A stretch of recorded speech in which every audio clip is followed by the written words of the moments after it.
So I understand my role here today as being the guy that stands between you and lunch. So I will do my best to make this as seamless and smooth as possible, get us on our way to lunch. My name is Keith Alberts. I've been with Liturgical Publications for 6 years. And my role with the company has changed over the couple years. I first came on board to LPI to talk to churches and educate them about online giving. I do seminars all across the country talking about best practices with communications, both print and technology. I run all of our webinars for offertory programs, for online giving, and right now my role is to help our sales team learn about our programs, also to take ideas back to LPI and grow our company. So grow what we can provide as far as technology goes, as far as print goes, so that's kind of my role. And as we go through this today, if you have any questions, please stop and ask me. Just say, hey Keith, I've got a question about this. I'm happy to answer those. And there might be some things that we talk about today that you're like, yes, we're doing it. Yes, it makes a lot of sense. Stand up and say, this is what we're doing at our church, it's working. So you probably have seen this picture before. Nothing new. On the top, we've got Pope Benedict inauguration, and right below that, we've got Pope Francis. So really the challenge that we face in the Catholic Church is not the message. Obviously, the message hasn't changed in more than 2,000 years. Just the way we need to communicate that message has changed. So a couple things. What would Jesus post? I found this online, so don't think I'm going to take credit for this, but it says, well, time to see who all shared that one post so I know who to bless. So what would Jesus do with Facebook? You think he would use it? I think he'd use it pretty well. So we'll talk about that and how we can do that as a church. But this is going to be, the Q&A session. I'm going to ask you a question. You're going to give me some answers. So how do you currently communicate with parishioners? Bulletin, Facebook. Website, what was the other one? Flocknote, text messaging, right? Anything else? I don't personally like all the Facebook and all that because here I am, as you see, a senior citizen, don't understand all that stuff. And different times, maybe a meeting will be canceled or something, and they'll say, well, you didn't look on Facebook or you didn't look on this. I don't have those things. I mean, I have them, but I don't utilize them. Personally, I don't like that. Yeah, and that's what we have to face is our multiple forms of communication. How do we get the message out there in multiple different ways? That's really what we're running into. Phone call. Yeah, robocalling. Yeah, that's still a way to communicate. Now it's 5 church apps. Newsletter. And newsletter being sent to the mailbox. Email. I found that if I put a flyer in our bulletin, that if I make multiple copies for the generation that doesn't use technology or just people who don't want to use technology, if I put several copies of it in the church or at events we're having, that seems to help too. Yeah, absolutely. Yeah, get that message out there any way you can. So is there anything else that we missed? Anybody use Twitter, Instagram, Pinterest? Anybody have a church Pinterest page? Yeah, not so you can share ideas about how to redecorate the house, but ultimately, how do we use Pinterest to categorize maybe some of the different religious education items that we have, our faith formation programs, things like that. I'm just going to unplug this since we're having just keeps rolling through. You do have your slides in the folder, so if you want to go through it with me, that'd be helpful. So we've got our different social media at our disposal. We've got Facebook, we've got everything else that's out there. Let's think about what is the primary role of your church? What are we trying to accomplish? This is another part of that Q&A session. What was that? Spread the gospel, right? Lead people to heaven. So when we think about that, how do we utilize the message that we have? So first thing and foremost you have is your website. We're going to talk a little bit at a time about websites because I think it's important because that's your first impression of your church online. When people used to move into a neighborhood, they would drive around and they look for the grocery store, they look for the hospital, and look for the church. That would be the church that they would attend. Today, everybody's consulting Google. They're going to Google churches in their neighborhood. They might not be looking for St. Mary's in Clinton, Iowa, but they might be looking for Catholic churches in Clinton or that area. So what you want to do is do a little research on your own. Google churches in your neighborhood. Find out what they're doing. Maybe get some tips. A lot of things I'm talking about today I didn't develop. I'm just learning it from other sources. So see what else is out there. See what sources that you can use to help out your church. Now, there's a lot of things on Google, so then the next thing you're going to want to do is Google your church specifically. Take a look at your church and city and state and find out what else is out there about your church.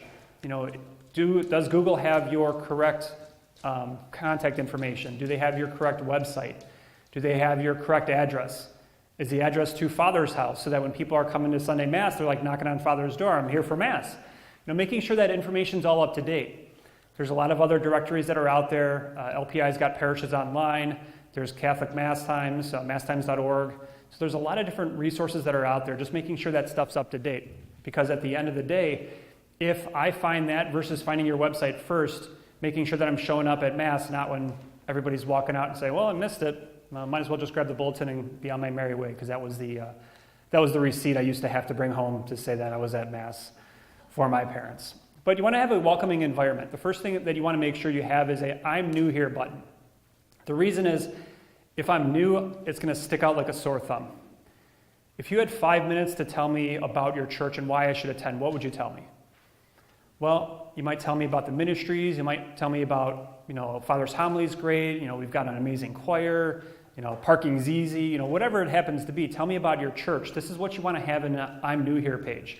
Because with absence of information, I might make up my own information. So tell people, here's what you can expect if you attend our church. Here's what parking looks like. Here's our Mass times, obviously. Here's kids programs.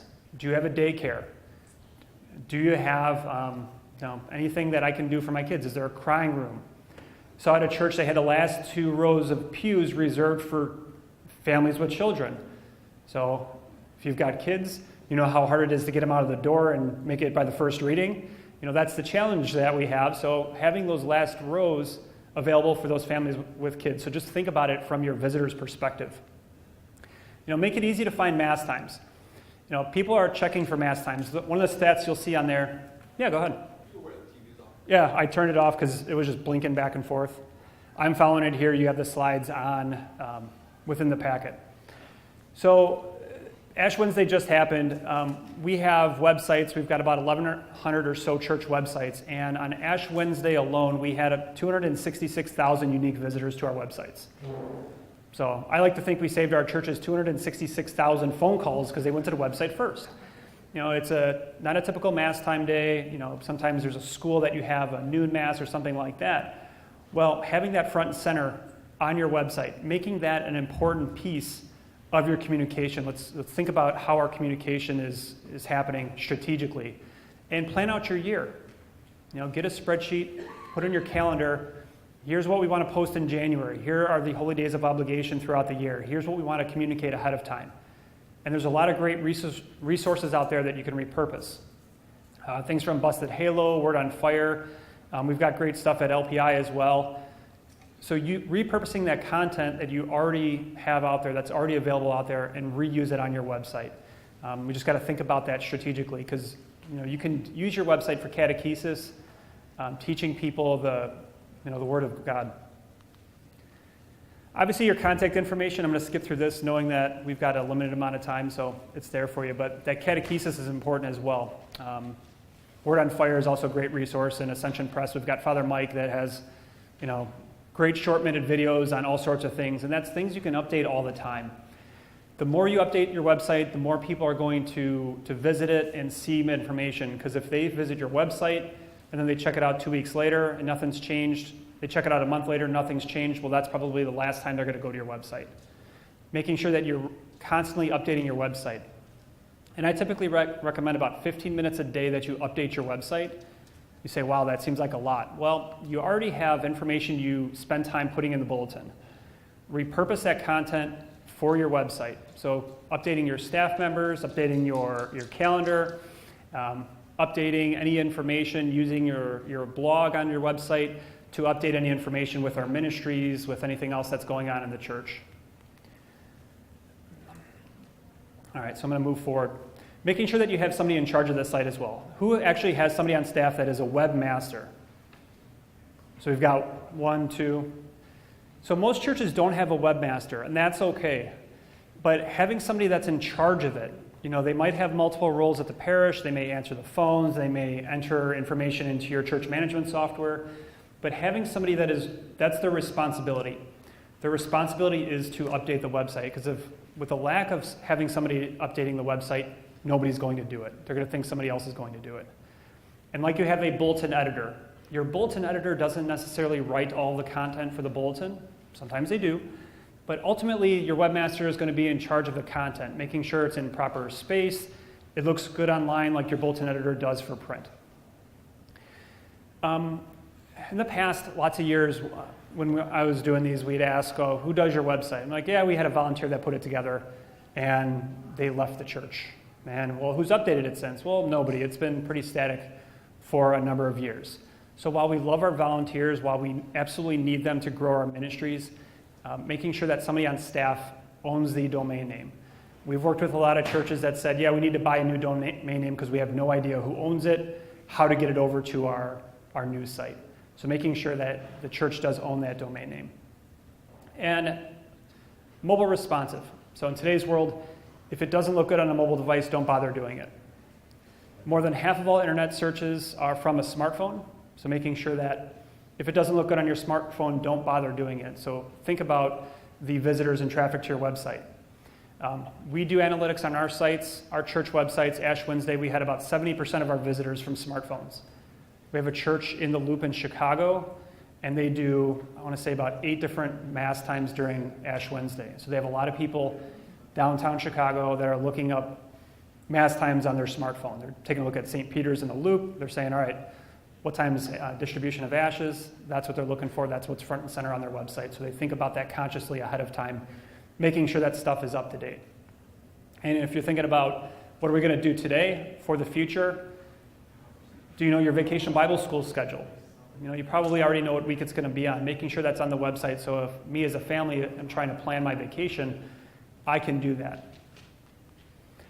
All right, so when we talked about social media, while we don't have everybody on social media, it's probably not going to be the way to communicate messages for groups. It's not going to be the way that we get, the message out there to say this meeting is canceled. While it can be one form of that, utilizing those multiple tools is going to be the most effective. God bless you. So the first thing I'm going to look at is Facebook. Now, who does have a Facebook page for their church? Who would say they don't have a Facebook page for their church? So there's a couple of them. Now, I'm going to say you do have a Facebook page for your church. If you looked on Facebook for your church, there would be a listing for it. It would have some information about your church. It might be accurate, it might not be, but it probably has your address, city, state. There might be a phone number. There might be a URL, a website URL. That information's already out there. Facebook's goal is to make money for their stockholders. So they want to be able to have those resources available right on Facebook for that. So some of the things that you can post on Facebook.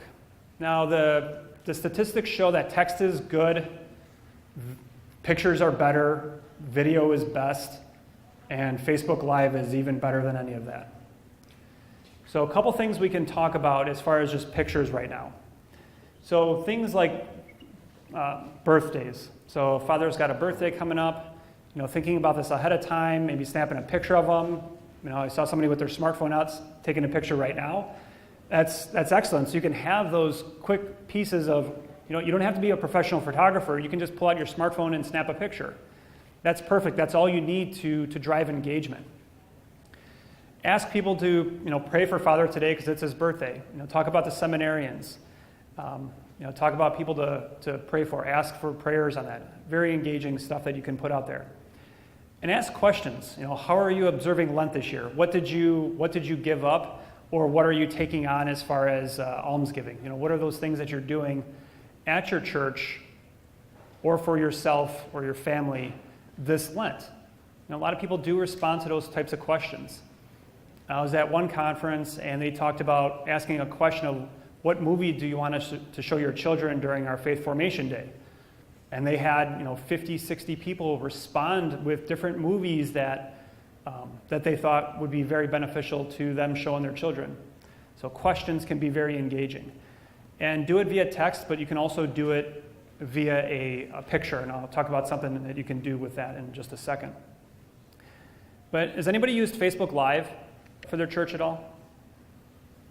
Yeah, you want to talk about good, bad, indifferent? Would you explain what it is? I'm sorry? Just starting? What's Facebook Live? Facebook Live, right now I could pull up my phone if I want to, start taking a video. And it will be a live video right now to my friends, followers, family, whoever I've got as people that are viewing it. So I can say, yep, I'm talking right now. I could have put my phone right here and everybody can see exactly what I'm doing. Now, Facebook Live, the important thing about Facebook Live is it bumps up to the top of everybody's feed, because everybody's fighting for how do we get to the top of that feed when somebody opens up Facebook. So Facebook Live will tell people St. Mary's Church is live right now. And what do you post on Facebook Live? Well, if you do some sort of preparation ahead of time, for your weekend mass, and you want to talk about it with your parishioners, because some people are like, well, I don't know how much time Father puts into preparation for his homily.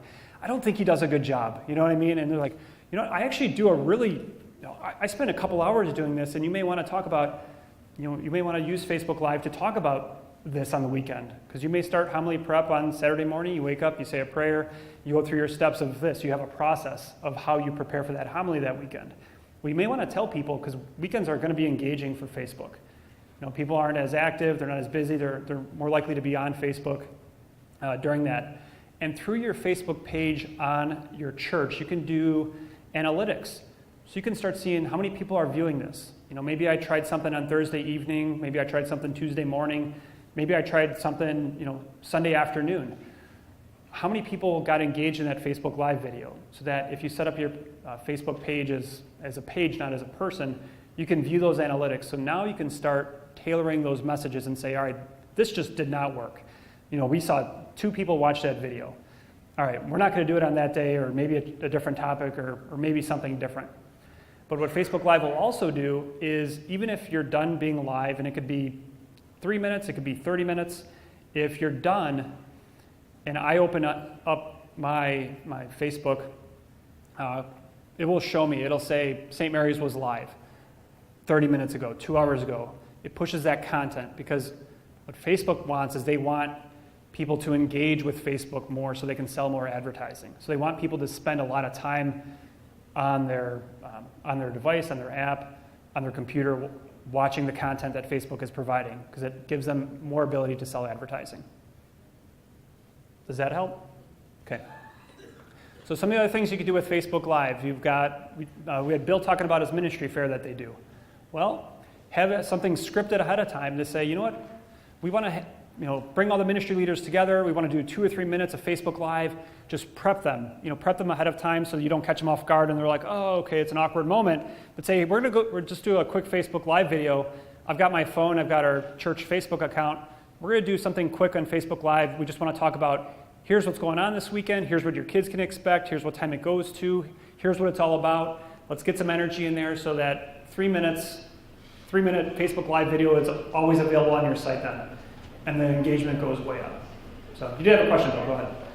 When you use Facebook Live and somebody is not on Facebook, does it notify them? And is there a sound associated with that notification? So it all depends on their settings. Right. So the question was, do they get notification? If they're following it and they say, I want to get a notification that they're live, it can pop up to say, yeah, our church is live right now. So it all depends on my phone and my settings as a person. Okay, it doesn't come on your phone.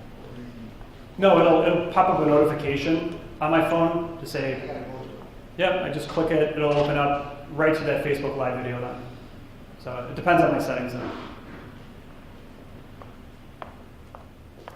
All right, so Google Images. It's in your packet, you might see that, but ultimately you can Google Pope Francis today and probably receive, 100 million results. Are you able to use that picture on your publication? Probably not. Pictures are copyrighted. Even though you found it on Google and you want to put it on, some sort of piece of publication, you can actually take that picture and put it on there. Now, I don't think the Vatican or the Pope are going to sue you for that. But how many times did you have a ministry, take some pictures on the, off the internet and put it on a piece of material for their event. I was doing a seminar in Bismarck, North Dakota. We were talking about this, and one of the ministry leaders was like, you know what, we got a cease and desist letter which said you can't use this, or because you used it, you owe us $4,000 because it's copyrighted, this picture. So one of the ministry leaders said, all right, I'm going to use this picture, found it online, put it in their advertisement for the event, and got sued. So having that thought to say, all right, what pictures are we using in our publications, in our advertisements online? What are we using to get that message out there? And have you ever gotten a picture off the internet and you tried to print it and it gets all pixelated? Well, a lot of times those pictures aren't formatted for print. They're formatted for the size screen so they load quicker.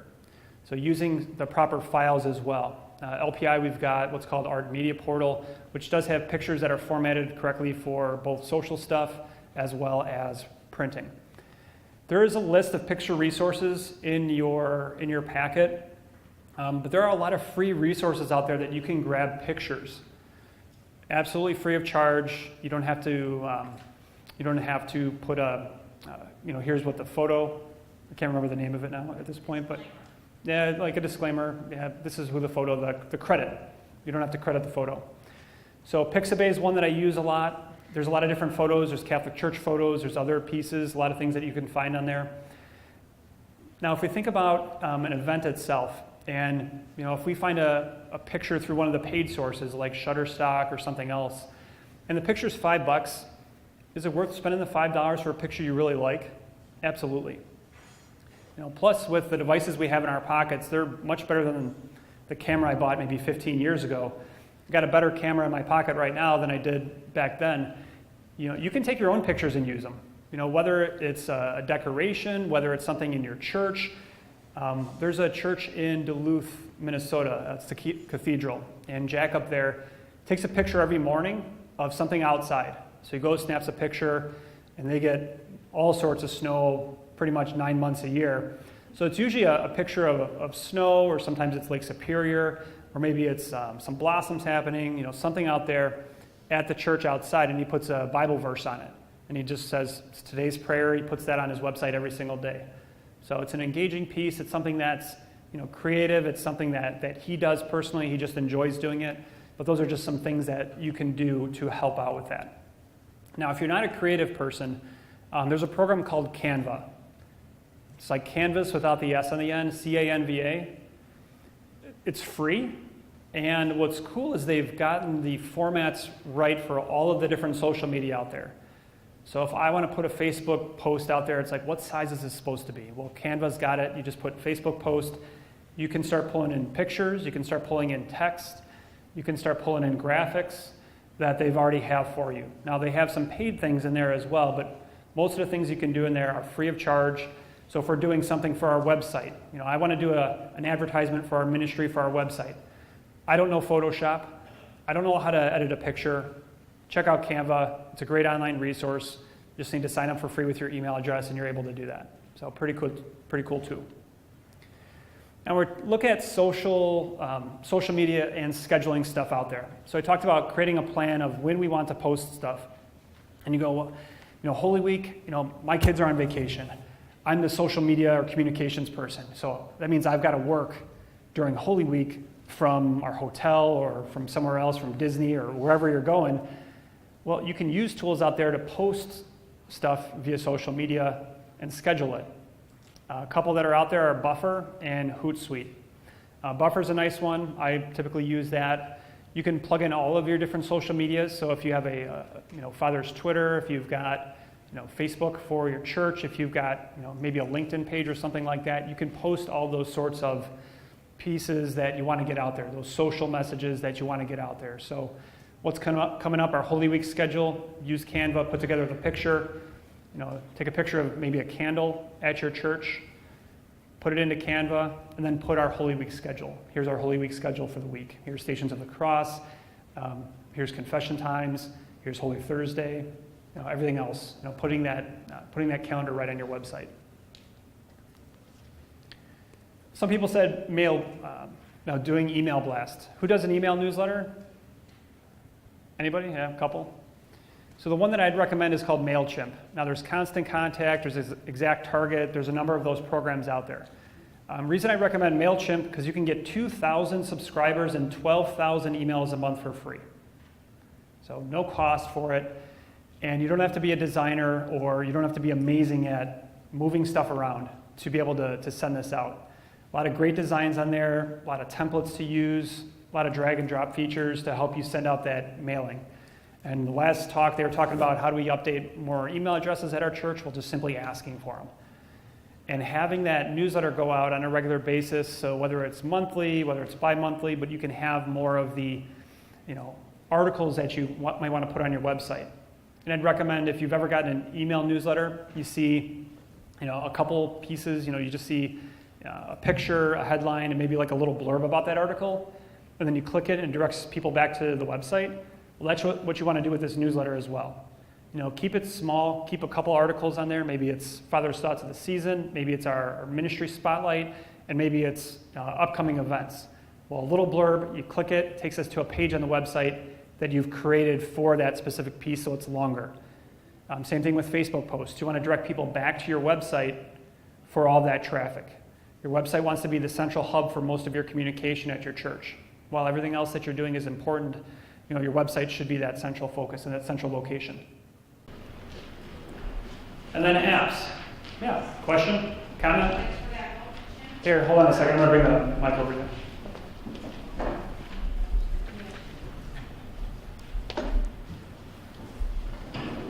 There you go.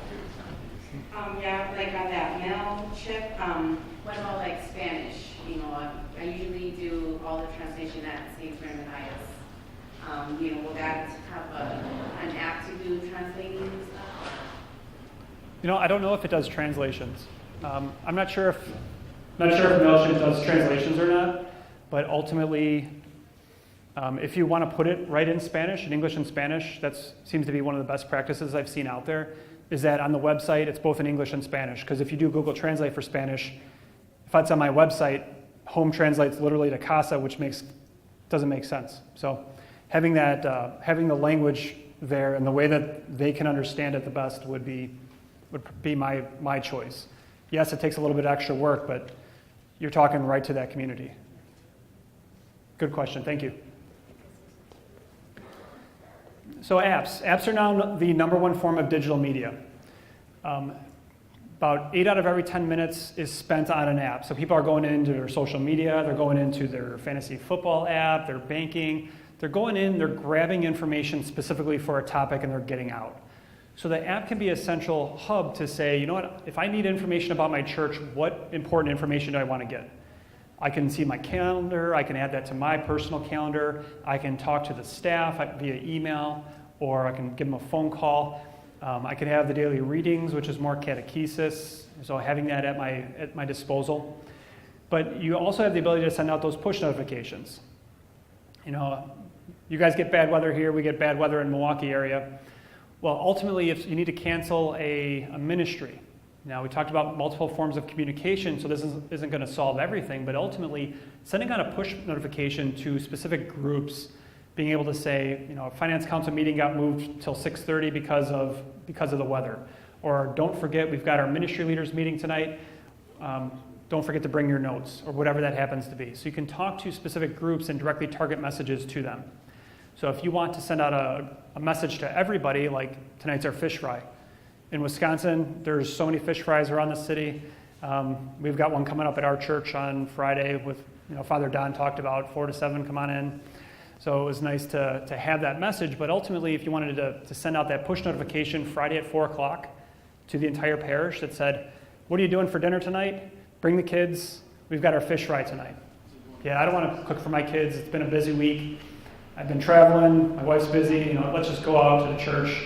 They reminded me that it was available, that it was happening that night. Yeah, go ahead. How do you identify your parishioners in that situation? Yeah, so the app itself, the church creates the groups you want to talk to. So you would say, I want to talk to these different groups and categories of the people.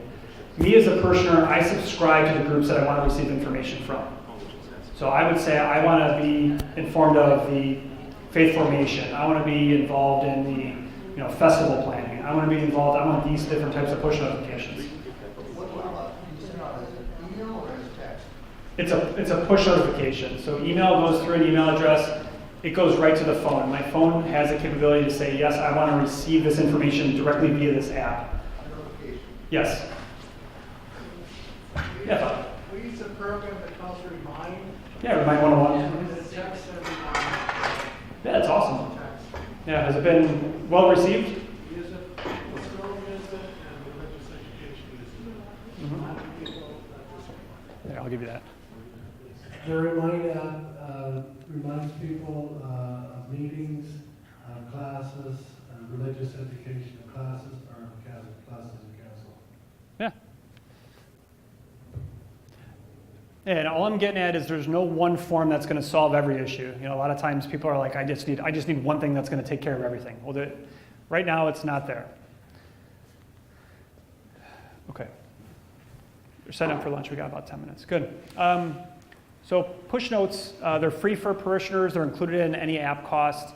I know we have an app at LPI, and one of the things that we're trying to do is help solve communication woes. So we have multiple forms of communication. How do we lessen the amount of communication tools that you use? So we built our app in the same backend as our website. So I've got one place to manage both things. And if you're a bulletin customer of LPI, you send it to us for printing. We make sure it's there for the weekend mass. We publish it to parishes online. We publish it to your website, and we publish it to your app all in one fell swoop. So nothing you have to do differently. It just happens automatically. So that's the things that we're working on. Now, how do you do some things like time, talent, and treasure online? Well, your ministry fair is going to be a great place. Your ministry renewal, stewardship renewal in the fall typically is a great place to get that information, have the cards, have the baskets that people put their cards, their commitment cards back in the basket. But having an online stewardship renewal can help increase that piece as well, because sometimes I might be busy, take it back home. St. Francis of Assisi in Wichita, Kansas has a great time, talent, treasure renewal online, so take a look at it. Just a simple way for me to do this through a web-based form. One of the other things with forms is churches that do online new parishioner registration. Does anybody do that? So churches that do an online new parishioner registration see a 20% increase in their parishioners that register typically.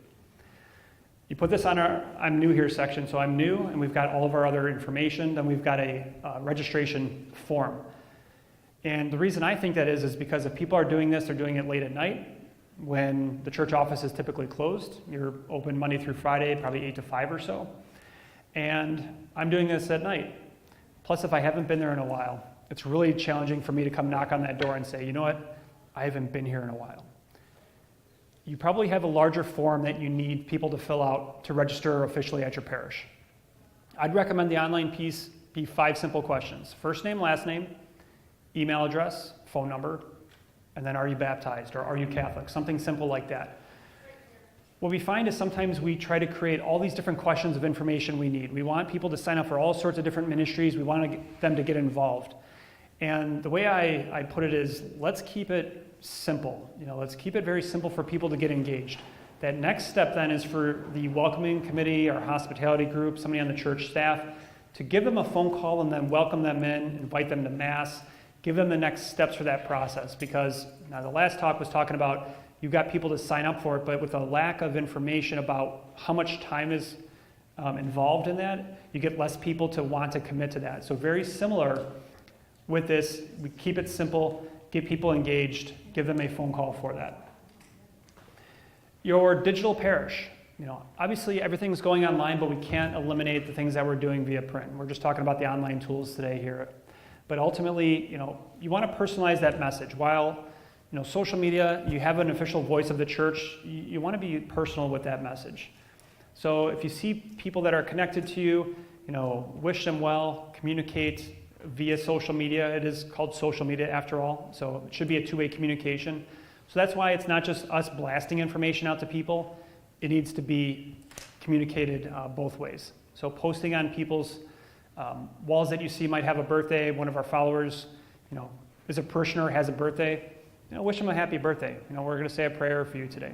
Just some of those simple things that take a little bit of extra time to do, but go a long way with your parishioners. And then having an online giving piece available. Now, we took a look at our statistics of online giving over the last 3 weeks of the year. So typically when people are more generous, they're in the giving mood, you see a lot more people during Mass, and well, at least up until this last year, people were getting credit for their taxes. So ultimately having those last couple weeks of donations, when we tracked it, we got 30% of our donations done via smartphones. So we have churches that use apps. They have the online giving piece on their app because the USCCB did a study back in 2013, and they said, they asked why people gave online. 60% of people said it was fast and convenient. So what's more fast and convenient than being able to do this on my smartphone no matter where I'm at? So take a look at the tools that are out there, and if you have online giving, check it on your smartphone. Say, is this good? Is this easy? Does this create roadblocks for my parishioners? Because the last thing we want people to do is they get to a point where they said, I'm ready to commit my treasure to the church. I want to give on a regular basis. I may have been given via envelopes. I may have been just dropping cash in the basket. But ultimately, I'm at a point today that I'm ready to give. And then we create a roadblock for them. We say, we want you to create an account. We need to now approve it at the church, or we want you to fill out this form, give us your banking information, and all this stuff. And while those EFT programs have been very beneficial, same concept with online giving. The challenge is in today's world, I've got 100% control over all my finances. I can do that with my phone right here, right now. I want to have control over all my activities. So when I do that EFT, is I relinquish control to the church to keep that stuff up to date. Plus, any online giving program today that you're going to go with is going to be secure, it's going to be safe, it's going to be protected. So you don't have to worry about holding personal financial information for your parishioners in your office. And why is online giving important? Well, at the end of the day, if we had parishioners sitting in the pews 52 weeks with their envelope, you wouldn't need an online giving tool. But at the end of the day, people are only showing up 38, 40 weeks throughout the year. My wife and I, we went to 2 First Communions last year. One was for my niece in the Chicago area, and then one was for our best friend's daughter. So ultimately, we were at Mass, we just weren't at our church, and we give online at our parish, so we make sure that our church does get our money. Do you have a question? Well, I was going to go back a little bit. Pictures. All right. Pictures. Isn't there a caveat though that you can't take pictures of children and publish them without the express permission of the parents? That's a great question. The question was talking about children and pictures. Best practice typically is taking pictures of the back of children with the ministry leader, youth minister, DRE up front so you see their face. Unless you do have a form that says, we did a media release form for our families that they signed at the beginning of the year. Now the ACLU, if you go to their website, you can look up photographers' rights. If I'm in a public setting, like right now, it's kind of an iffy. I don't know if I'm public or not. People took pictures, but I would never have an issue with somebody snapping a picture of me and posting it in anywhere. It's not that big of a deal to me. But if I'm outside, there's no expectation of privacy for me. So I can actually take a picture of somebody and post it somewhere if they're out walking on the streets. Now, best practice would be if I'm at a ministry, if we did our ministry fair, and I snap pictures of a family in front of our ministry booth, I'd go up to them and say, hey, I just took a picture of you guys. Would you mind if I use this on our social media? Most people have no problem with that, but just a common courtesy to say, can we do this? Sign a document. If you want to, you can do the signed document. Most churches might put a clipboard with, can I get your names so we get it right in the bulletin if we use this, or get it right in the website if we use it. But public settings, that's why I said check out ACLU.